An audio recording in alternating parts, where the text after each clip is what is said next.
representava essa extrema bondade. E ele criou os filhos também dessa maneira, como ele era. Então, o Isaac, filho de Abraão, saiu um justo. Mas saiu também Ismael, filho de Abraão. Ismael, o que ele era? Está escrito que ele era um ladrão, assaltava as pessoas no deserto. Um ladrão é uma pessoa que não tem limites, não tem barreiras. Porque eu sei que isso é meu e aquilo é seu. Eu não vou pegar aquilo teu porque não me pertence. Eu tenho uma barreira aqui, invisível, eu tenho uma barreira. Mas um ladrão, ele não somente acha que aquilo é dele, mas ele acha também que aquilo que está lá também é meu. E aquilo é meu. Não tem limites e barreiras. Então por que Ismael saiu dessa maneira, sem barreiras? Porque o pai criou ele sem barreiras, com extrema bondade, extrema benevolência. Então o Noé viu esse mundo. Ele viu um mundo de extrema benevolência. E que todo mundo virou ladrão. Um mundo sem barreiras, sem limites. Certo? As pessoas praticavam incesto deliberadamente antigamente. Por quê? Porque está escrito na Ética dos Pais, aquele que fala o que é meu, o que é meu é teu, aquilo é isso que tinha em Sodoma. Sodoma, aquilo que é meu e o que é meu também é teu. Ou seja, a pessoa ela deve ter um pouquinho de discrição, certo? Mas se ela começa a mostrar tudo que é dele para os outros, então aquilo vira Sodoma, certo? Uma moça tem que ser discreta, rapaz também, né? Mas uma moça principalmente. Se ela começa a mostrar tudo que ela tem para os outros, então vira Sodoma. Então, não tem mais barreiras, precisa ter os limites, precisa ter as barreiras. Na época antes do dilúvio, no universo antes do dilúvio, não tinha essas barreiras. Não tinha roubo, tinha incesto, relações proibidas. Noé viu que não pode continuar assim. Noé viu a destruição desse mundo. Noé falou, para começar um novo mundo, precisamos ser severos com as pessoas. Precisa ter severidade. Então ele lançou o corvo. Primeira coisa ele falou, vamos construir um novo mundo? Agora é a vez do corvo. Precisa ter leis, precisa ter barreiras. As pessoas precisam ser punidas pelos pecados, precisam ser punidas pelas transgressões. Ele falou, vamos lançar o corvo. Mas logo, logo ele viu que também não ia dar certo o corvo. Somente o corvo não ia funcionar. Um mundo de extrema severidade. Então aí ele lançou a pomba também. Ele lançou a pomba para ter um equilíbrio, para que tenha também bondade nesse mundo. Então assim, isso acontece na vida da gente também. Nós, muitas vezes, nós como pessoas, atravessamos às vezes situações delicadas. É, situações onde a gente sente-se abusado às vezes. Ou às vezes a gente sente é, é, traído, se sente sentimentos que machucam a gente, certo?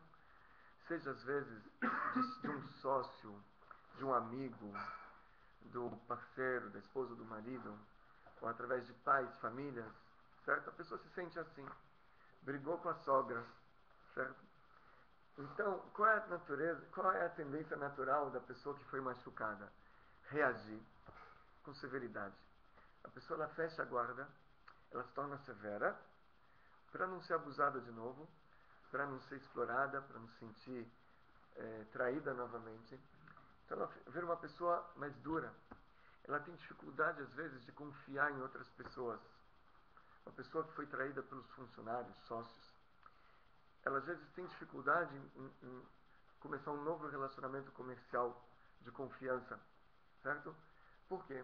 Porque ela fica dessa maneira. Só que Noé vem nos ensinar que não é assim. Que a gente tem que ter o equilíbrio. Que a gente tem que ter de um lado, ok, uma postura, né, talvez um pouco mais severa do que antes, mas ao mesmo tempo a gente tem que ter essa pomba. Que a pomba vai construir o relacionamento. A gente tem que ter a bondade sim. A gente tem que trabalhar sobre nós, para que a gente possa assim conseguir manter esse relacionamento de uma maneira benevolente e bondosa também. Certo? Então essa é a história justamente do corvo e da pomba, porque desses dois. Eles representam coisas. Bondade e severidade. Certo? O equilíbrio entre os dois. Interessante, vocês perguntaram do profeta Elias, né? aqui já tem uma menção para isso. Tem uma menção porque está escrito nesse versículo que vocês leram, versículo 7, versículo 7 do capítulo 8, onde é que está? Então, oi? Página 38. Então, está escrito que o corvo, ele viu o corvo e ele partiu, ele foi de um lado para outro até que a água da superfície da terra secou. Esse secou em hebraico está escrito, como é que você lê? Yevochet. Na sexta linha, de cima para baixo, a palavra do meio. Está escrito lá Yevochet. Se você ler essa palavra de trás para frente, você tem aqui a palavra Tishbi. O que é Tishbi? Então, o Elias, ele era da onde? Ele é conhecido Elias? Tisbita. Em hebraico, Elial Atishbi. Elias de, como é que fala em português? Tisbi? Ele é do local de Tishbi, né? Em hebraico. Elial Atishbi. Então, aqui já tem uma menção para isso, em que Deus já estava reservando o corvo para essa missão futura. Para essa missão futura, na época do Elial. E Deus realmente enviou o corvo para lá depois de muitos anos, e o corvo ele cumpriu sua missão também. Certo? Muito bem. Vou contar para vocês então uma história do Rebbe, ok? Para a gente finalizar. Essa história é uma história interessante, é uma história de mais ou menos, deve ter uns 40 anos atrás, ok? E aconteceu na Tasmânia. Tasmânia fica perto da Austrália, certo? É uma ilha. E na Tasmânia vive aproximadamente, me parece, 300 mil pessoas. É a população da Tasmânia. E lá, naquela época, vivia, parece, 30 judeus. E eles tinham, sim, uma casa, que é onde eles congregavam. Não chegava a ser uma sinagoga, mas, ou talvez até era uma sinagogazinha, algum local onde eles congregavam e faziam as rezas. Eles tinham uma Torá. E tinha um senhor que fazia o serviço lá. É o único que sabia ler o hebraico. As pessoas viam e ele ficava lendo e todo mundo escutando. Passou-se um tempo, esse senhor, eu não sei se ele faleceu ou se ele saiu de lá, e a comunidade ficou sem alguém para orientar, sem alguém para fazer as rezas. E justamente naquela época tinha chegado um judeu, parece que de Israel, eu não sei se era de Israel, mas um judeu que sabia, pelo menos, tinha mais conhecimento, um pouquinho mais conhecimento, sabia o hebraico, acho que era de Israel sim, então era israelense. Foi morar na Tasmânia. O sobrenome desse senhor era Asofer. Asofer. Ele chegou com a esposa e com os filhos pequenos. Não sei se ele foi fazer algum negócio, algum business lá. Ele foi morar algum tempo. Então a comunidade, sabendo da existência desse senhor, foi até esse senhor e falou: olha, será que o senhor não pode vir para fazer a reza para a gente? Por que o senhor não pode? Ele falou: olha, eu sinto muito, mas eu sou ateu, não acredito em Deus. Falaram: não, mas não tem, eles falaram: não tem problema que o senhor é ateu. O senhor pelo menos sabe ler hebraico, a gente não sabe. Você não pode fazer o favor? E ele tentou falar: mas escuta, eu não acredito nisso, eu sou ateu. Nasci judeu, ok, mas não acredito em nada disso, eu não quero saber. Então não tem problema que o senhor seja ateu. A gente não tem, o senhor pode ser o que o senhor quiser. Mas a gente precisa de alguém que leia pra gente. O senhor sabe o hebraico, o senhor pode fazer esse favor? Aí ele falou: bom, ok, é uma ação social, ajudar uma comunidade, então eu vou fazer. E ele começou então, todo sábado ele lia a reza, lia a Torá para todo mundo. Isso, assim se foi por alguns meses. Só que aquilo começou realmente a despertar dentro dele algum sentimento. Ele lia as coisas, ele olhava, ele pensava, ele entendia o que ele lia. Aquilo começou dentro dele a despertar algum sentimento.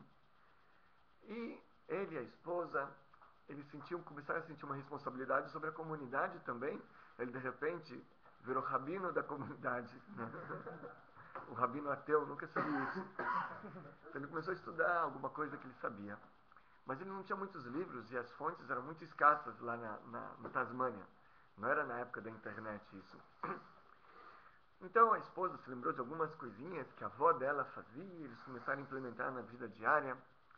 Mas a esposa falou: olha, eu estudei na escola quando era pequena, que em toda geração sempre tinha um líder que cuidava do povo. Então Moisés cuidou do povo no deserto, e quando ele foi falecer, ele pediu para Deus nomear um outro líder, e Deus nomeou Josué. Depois Josué faleceu, ficaram todos os juízes, os profetas, os reis. Sempre tinha um líder. Olha, se existe um líder, se isso tudo é verdade, ele precisa também cuidar da gente, né? A gente também está aqui, somos parte desse rebanho, ele precisa cuidar da gente. Então começaram a rezar para Deus e pedir para esse líder aparecer, vir, mandar alguém, fazer alguma coisa que eles precisam aprender. Eles, afinal, são os responsáveis pela comunidade. Algumas pessoas perguntam algumas coisas, eles não sabem nada. E começaram a rezar, e pediram para Deus, pediram, rezaram. Passa um tempo, o marido, esse Assofer, está andando na rua, na Tasmânia, e ele vê um senhor andando de chapéu, barba, tzitzit, um típico judeu. O homem não consegue acreditar no que ele está vendo. Ele sai correndo. Ele sai correndo, abraça o homem, beija o homem, beija o homem. O homem ficou assustado, pegou na mão do homem e falou: vem para casa, vem na minha casa, vem na minha casa. Ele trouxe o homem para casa e ele começou a fazer perguntas: me ensina, como é que eu faço isso e aquilo. Anotaram tudo. E por tão assim, surpresa que eles estavam e ansiedade de saber, eles nem perguntaram o nome do homem. E o homem falou: olha, o homem passou umas 3 horas lá, falou: só me desculpa, mas vou perder o voo, preciso ir embora. Pegou a mochila e foi para o aeroporto. Eles ensinaram a comunidade, implementaram muitos novos costumes na vida. E assim se passou mais um ano. Eles queriam aprender mais, mas não tinham como. Ele está andando na rua, outra vez o que ele vê? Ele vê aquele homem. Ele outra vez sai correndo, beija o homem, abraça o homem, falou: vem cá, vem na minha casa. Outra vez o homem foi lá, ensinou mais coisas. E outra vez voltou para o aeroporto, perguntaram de onde ele é, ele falou: sou de Melbourne, na Austrália. E ok. Passou-se um tempo, essa família, a Sofer, eles acabaram com a missão deles na Tasmânia, ou business, enfim. E eles foram morar em Melbourne, na Austrália. E eles foram morar lá e começaram a frequentar a sinagoga. A esposa desse senhor estava sentada na ala feminina. E do lado dela tinha uma menina. E começaram a conversar. A menina puxou papo e falou: de onde vocês vieram? Falou: a gente veio da Tasmânia. A menina, e o nome dela era Penina. Penina, pérola em hebraico.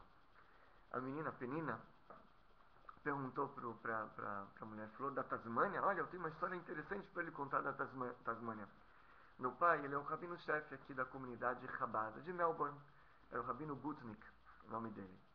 E um belo dia, meu pai recebeu uma carta aqui em casa, do Rebbe de Lubavitch, pedindo para ele viajar para a Tasmânia. Meu pai não entendeu nada, por quê? Mas você sabe, quando o Rebbe fala alguma coisa, a gente não pergunta, a gente faz. Então meu pai juntou uma mochila, comprou uma passagem de ida e volta para a Tasmânia e foi para lá. E ele não sabia o que fazer na Tasmânia. Ele ficou andando na rua, de um lado para o outro, olhando as lojas, olhando, ver se tem alguma coisa interessante. Ele não sabia o que fazer lá, Tasmânia, imagina. E, de repente, ele está andando na rua, vem um homem, abraça ele, beija meu pai, leva ele para casa, pergunta tantas coisas.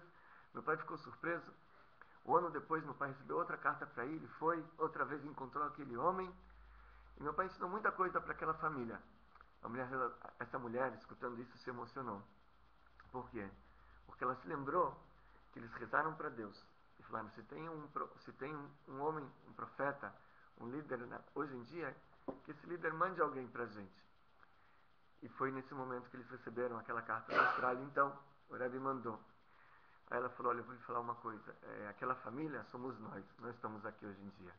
Né? E contou essa história, que foi o Rebbe que eles rezaram para Deus para mandar alguém. Então, essa história é interessante, né? E tem alguém olhando por todo mundo. Tem alguém olhando por nós. Isso aí, pessoal. Vai com barulho.